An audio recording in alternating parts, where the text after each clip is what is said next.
ஒருமுறை இயற்பியல் ஆசிரியர் ஒருவர் தனது மாணவர்களிடம் கேட்டார், ஏன் வாகனங்களில் பிரேக்குகள் வைக்கப்பட்டுள்ளன என்று. பல வகையான மாறுபட்ட பதில்கள் கிடைத்தன.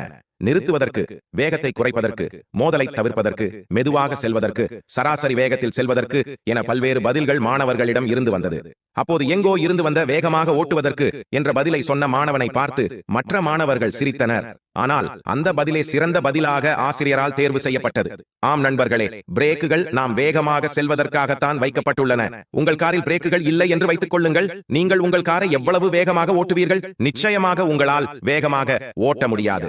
பிரேக்குகள் இருப்பதனால் மட்டுமே நாம் விரும்பும் இடத்திற்கு வேகமாக செல்வதற்கான தைரியத்தை கொடுக்கிறது. இது போலத்தான் தடைகள் வரும்போது அவைகள் நம் வாழ்க்கையின் வேகத்தை குறைக்க வந்ததாக நினைத்து நம் மனதை சுருக்கிக் கொள்கிறோம். தடைகள் எரிச்சலூட்டுவது போலவும் நமது நம்பிக்கைகளை சிதைப்பது போலவும் நினைத்துக் கொள்கிறோம்.